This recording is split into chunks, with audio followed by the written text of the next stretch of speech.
Gusto nyo akong mag-resign, ngayon na kung gusto ninyo. Huwag nyo akong siraan. Maraming salamat po, Ginoong Pangulo.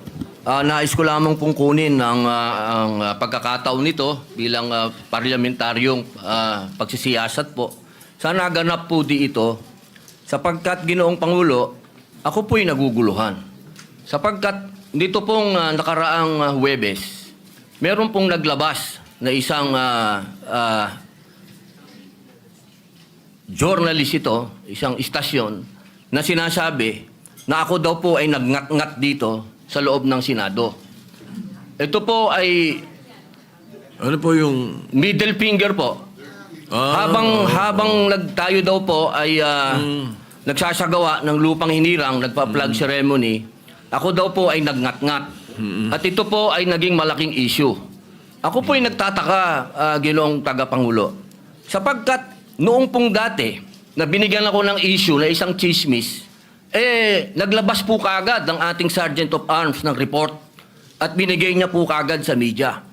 Ito po, wala pong kahit na sino ang nagpapaliwanag na hindi ko po ginawa. Ang tanong ko po, meron po ba tayong tinititigan sa tinitingnan dito?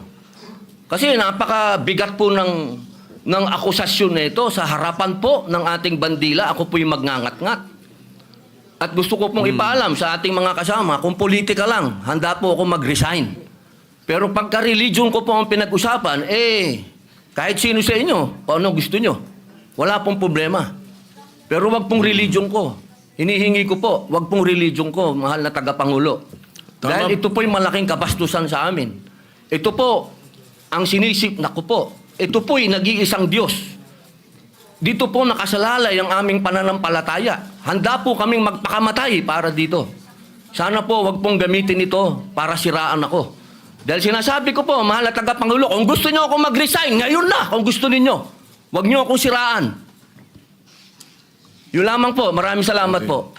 Tama po kayo, pero ngunit ang inyo pong lingkod bilang Pangulo, nung nakita ko po yan, ang sinabi ko sa kanila, tingnan muna nila yung mga litrato sapagkat nagpakita ng ibang litrato na kayo ay ang pintuturo ang nakataas at may eksplanasyon na ito ay isang religious practice kapag kayo ay nagsasampalataya sa bandila. Baka lang hindi nakarating sa inyo yung explanation na sinabi ko. Kaya ipagpatawad nyo na kung ang Sergeant at Arms o ang mga journalist natin ay hindi nila napansin yan. Ngunit ako mismo, nung tinanong nila, sinabi ko na tingnan nila. Merong mga pinakitang litrato ninyo sa kabilang side na malinaw na hintuturo ang inyong pinapakita. Kaya patawarin nyo na silang ng mga nagkamali at medyo natanga ang pananaw. Opo, mainam po sana maglabas din po ng formal na investigasyon at formal na pahayag ang Senado patungkol po dito.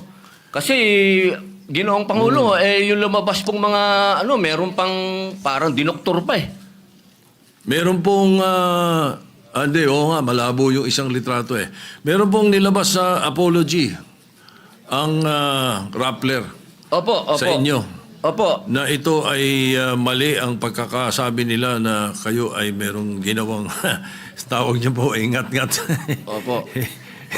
Alam niyo po, Ginoong Pangulo. Humingi ng tawad sa inyo. Ayan Opo, pero napakainam po kung manggagaling po sa Senado sapagkat marami naman pong camera dito ang magsasabi na hindi ko po ginawa yan.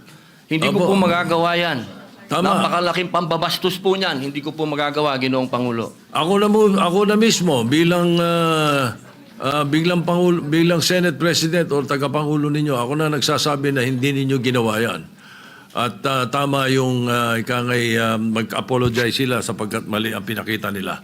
Patawarin nyo na sila. Meron pang isa, merong naglabas din ng isang fake news na meron daw kumakanta rito ng Bayang Magiliw na pababoy.